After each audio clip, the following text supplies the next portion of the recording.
So, the Wakazashi sword has just dropped into Call of Duty Cold War and Warzone. In this video, I will be trying to help you in the best ways possible to unlock this weapon with ease and also just give you some helpful tips as I've learned from unlocking previous weapons. I have 3 strategies. One of them is slightly difficult but really fast. One of them is slightly easier but will take you long. And the other one is similar to the second one, but it's for Warzone. So I will go over each of those steps and I will have it linked down in the description to each of the timestamps to one of those steps, and also the beginning portion where I will be telling you to not do some things. So I recommend sticking at least around till the beginning and then going to the timestamps. If you're new here, be sure to subscribe, as I will be making more content like this where I'm trying to help you all out as much as I can in leveling up your weapons, getting camos and unlocking future weapons, and just in general creating a community on Call of Duty and Cold War zombies as well, because I am a zombies YouTuber. If you want, you could join the Discord that is linked down in the description as well. I'm trying not to advertise it as much as possible, but maybe you can find some people to help you out down there if I'm not available to help you down in the comments. So if you also have any problems, be sure to comment down below and like the video. Is it possible to hit maybe 50 likes? Who knows? Let's see. Without further ado, let's get on to the tips and tricks. So the first thing I'm going to recommend is whatever you're playing on and whatever you're trying to unlock the Wakazashi sword, or sorry, Wakazashi blade, I'm not 100% sure what to call it, do not back out of your games. This is the main thing that you should know. If you're having issues with the sword, it's most likely because you are backing out of your games after completing this challenge. So I recommend fully sticking through each of the games, because this will only be the way to progress through the weapon unlocking. If you do not know exactly what the challenge is, you have to get 2 finisher kills using the Cold War combat knife in 10 games, which is really easy because it's not like previous challenges where you had to maybe get double kills really fast for the sledgehammer with the combat knife and things like that. But then again, it's finishers. So second thing I will recommend for you to do is to double check each and every single time that you are doing this challenge your progress. You can do this in game. More specifically in Cold War, you can press your options button or whatever your pop-up menu is, and you can go into create a class. By pressing edit class, you can go into your melee classes and double check if you have the challenge complete. I do recommend doing this because there's a chance you might feel confident that you got the 2 finisher moves that you did, but for some odd reason maybe the game is like, yo boy, you gotta do this all again, and you don't want that to happen. Well, I wouldn't want that to happen, so that's another thing that I'll recommend for you to do. The next thing that I will talk about is basically the class that I recommend running in Cold War. The one for Warzone, honestly I don't play a lot of Warzone, so I can't really fully recommend it for you, but if you are a Warzone player, you will probably most likely know what to do and where to put what. But for Cold War, I do not recommend obviously any single weapon for primary. This is your choice. You can use whatever weapon you want. For secondary, it is the knife, obviously, because you have to use the combat knife. For tactical and lethal, I use a smoke grenade and Semtex. This is your choice. Field upgrade, I use the field mic because this reveals enemies around you. For perk 1, I use forward intel. For perk 2, I use tracker, and for perk 3, I use ninja. And obviously the wild card doesn't really matter. You could run the wild card that allows you to wear more, or well, sorry, use more perks and stuff like that. But that's kind of it for the class. I don't want to stick around for it as much. You can copy mine if you do want. The game modes that I recommend playing is core only, because in hardcore this will be very difficult. And aside from that, I do believe that is all for the tips and tricks that I recommend. Do not back over your game. Try to be cautious. You could camp at the corners, but now I want to get onto the strategies. So the first strategy that I will be talking about is the Cold War, fast but slightly difficult, and that is playing normal core game modes. You could play Nuketown or a smaller map, which is definitely recommended. If you saw my weapon class, I really recommend using the smoke grenade, especially for this, and the field upgrade, which is the field mic, because you will be seeing players. Now for this, you can be slightly annoying and camp in corners and wait for players to show up, but what you have to do specifically to get these kills is hold down your trigger. So the thing is, to get finisher moves, you do have to, for one, be behind the player, but there's a chance that you can be behind a player and only get a normal melee kill, and obviously you do want the finisher move, which is a slight disadvantage as you will be getting shot at, and you don't exactly want that to happen, because if you are getting shot at, you will most likely not finish the finisher move, and that'll just cause a lot of frustration. So what I recommend doing is hiding in places where you feel like only one player would show up, or you could follow around the players. Now also the smoke grenade is good, because most of the time if you, let's say, throw a smoke grenade and a player shows up and you run behind them and start the finishing move, there is a chance you won't be shot at because you're in the smoke. You're basically invisible for at least a short amount of time. And what I recommend doing if you're on controller, I do not know exactly what to do on PC, but I do believe it's the same way. So if you're on controller, do not use your analog sticks to get the melee kills. Obviously, you do have to have your knife out, which you know is the challenge, but what I recommend doing is using your trigger. So that is the basically RT or R2 either on Xbox or PlayStation, and hold it down once you are behind the player, because if you just tap it, you could get the finisher move, but if you hold it down, that is the way to get the finishing move 100%. And remember, you have to be behind the player. So obviously, as I recommend previously, do not back out of the game. Double check it by pressing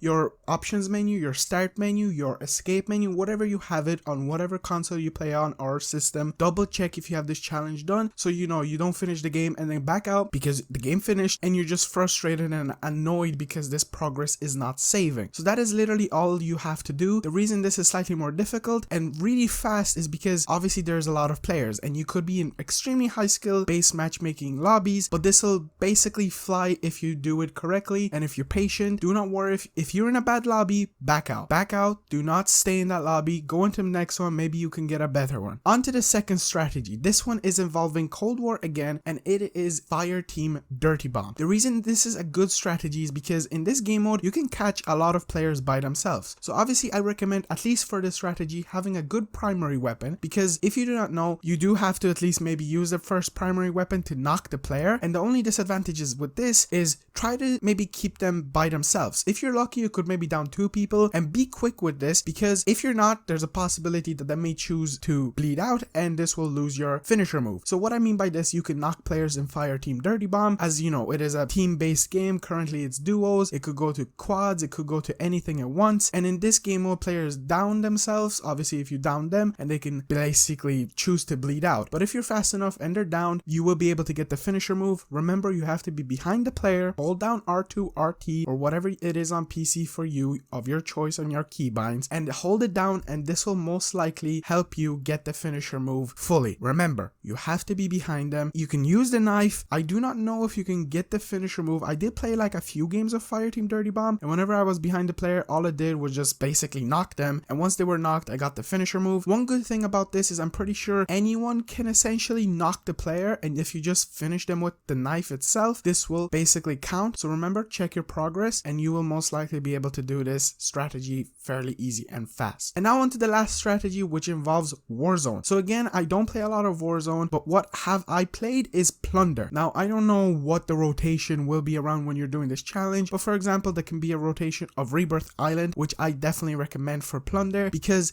in this, you have infinite respawns. On top of all of this, you spawn out with your weapon. So you won't have to look around for your weapon loadout and basically try to choose the class with the knife on it. Again, as I've mentioned, the same thing happens here as if you listen in my previous strategy, where if you use your primary weapon to knock them, you will be able to use the knife as a finisher. Basically swap to your knife, go behind them, hold down your trigger or the RT or R2 or the mouse, whatever your keybinds are, and get the finisher. Remember, you have to hold down and be behind the player. I'm sorry I'm repeating myself if you're watching the full video, but this is just in case if people have skipped to this part specifically. Remember to hold it down. Unfortunately, I'm pretty sure you cannot. Maybe you can check your progress. I don't know if you can edit your class mid-game in Warzone, but if you can check your progress in that, and that's literally it. Remember, Cold War has 2 strategies, Fire Team Dirty Bomb and Normal Core. Normal Core is really fast but slightly difficult. Fire Team Dirty Bomb will be really long, potentially, but really easy, because most of the time you will find those players and you will get that double kill, basically getting 2 finisher moves. And in Warzone Plunder, there's a slight chance this might be more difficult because there's more players, but if you're a Warzone player, I just wanted to help you out if by any chance you wanted to unlock this to use it maybe in Warzone if you're crazy in some kind of way. Or obviously there are other methods. These were just mine recommended,